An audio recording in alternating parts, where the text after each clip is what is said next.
রাকসু নির্বাচনের সার্বিক পরিস্থিতি নিয়ে বিকেল ৫টায় প্রশাসনের সাথে জরুরি বৈঠকে বসবে নির্বাচন কমিশন। এর আগে ছাত্রদলের প্যানেলে ভিপি প্রার্থী শেখ নূর উদ্দিন আবির জানান, শাটডাউনের ফলে অনেক শিক্ষার্থী বাড়িতে ফিরে যাওয়ায় এখন রাকসু নির্বাচনের আয়োজন করা সম্ভব নয়।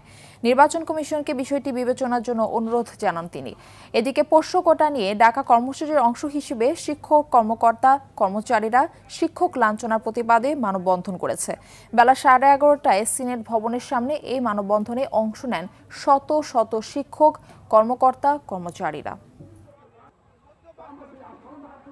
প্রশাসন যদি অতি দ্রুত ব্যবস্থা নিয়ে তাদের বিচার করে তাহলে আমার মনে হয় যে রাকসু নির্বাচন হতে আর কোনো সমস্যা নাই। এটা যদি সুরাহা করে দেয় 25 তারিখে ভোট নেওয়ার ক্ষেত্রে তো কোনো প্রবলেম আছে বলে মনে হয় না, এর মধ্যেই সম্ভব। অন্যান্য বিশ্ববিদ্যালয়ের ভিসির সাথে আমার কথা হয়েছে, তারা বললে এরকম আচরণ আমাদের বিশ্ববিদ্যালয়ে নাই। চ্যালেঞ্জ দিয়ে বলতে পারি, নির্বাচন কমিশন শতভাগ নিরপেক্ষ থেকে এবং সর্বোচ্চ ভোটার উপস্থিতি নিয়ে 25 তারিখে নির্বাচন অনুষ্ঠিত করতে পারবে না, কারণ আমাদের অলমোস্ট 55 থেকে 60% স্টুডেন্ট বাড়িতে চলে গিয়েছে।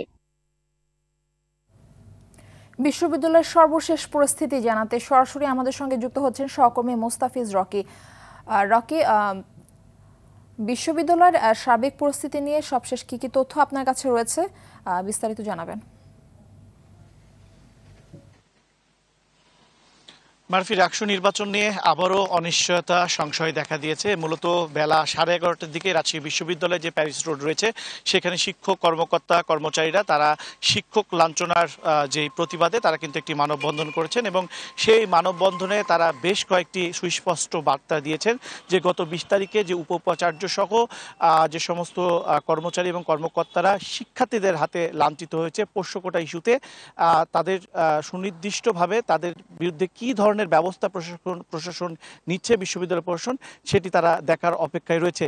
এরই মধ্যে তারা আবারও আগামী 2 থেকে 3 দিনের যে আলটিমেটাম সেটি তারা বেঁধে দিয়েছেন এবং বলছেন এই সুনির্দিষ্ট সময়ের মধ্যে যদি তাদেরকে বিচারের আওতায় বা তাদেরকে শাস্তিমূলক যদি ব্যবস্থা না নেওয়া হয় তাহলে তারা কিন্তু তাদের যে চলমান যে শাটডাউন কর্মসূচি সেটি অব্যাহত রাখবে। আপনি জানেন যে আগামী 25 সেপ্টেম্বর রাকসু নির্বাচন, এই নির্বাচন ঘিরে কিন্তু উত্তাপ যেমন ছড়াচ্ছে তেমন কিন্তু সংশয়ও বাড়ছে। এরই মধ্যে আমরা দেখেছি যে এই মানববন্ধনে কিন্তু বেশ কয়েকজন শিক্ষক নেতা এবং কর্মকর্তা কর্মচারীদের যারা নেতৃবৃন্দ রয়েছেন তারা বলেছেন যে এই প্রশাসন যদি তাদের বিরুদ্ধে ব্যবস্থা না নেয় অর্থাৎ শিক্ষার্থীদের বিরুদ্ধে, তাহলে কিন্তু তারা এই রাকসু নির্বাচনে অংশগ্রহণ করাটা অনেকটাই তাদের পক্ষে অসম্ভব হয়ে দাঁড়াবে। এবং আমরা এই নিয়ে নির্বাচন কমিশনের সাথে কথা বলেছি, তারা বলছেন যে এই নির্বাচন অর্থাৎ রাকসু নির্বাচন করতে কমপক্ষে 300 জন শিক্ষক কর্মকর্তা কর্মচারীর প্রয়োজন।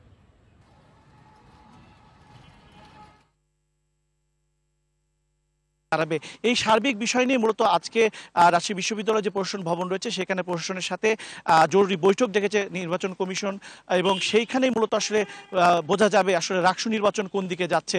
এখন পর্যন্ত যদি ক্যাম্পাসের কথা বলি, অন্যান্য যারা প্রার্থী রয়েছেন তারা কিন্তু বলছেন, বিশেষ করে স্বতন্ত্র প্রার্থীরা তারা বলছেন যে নির্বাচনের এখন পরিবেশ নেই, তারা বলছেন যে নির্বাচনটি আসলে পেছানোর কথা।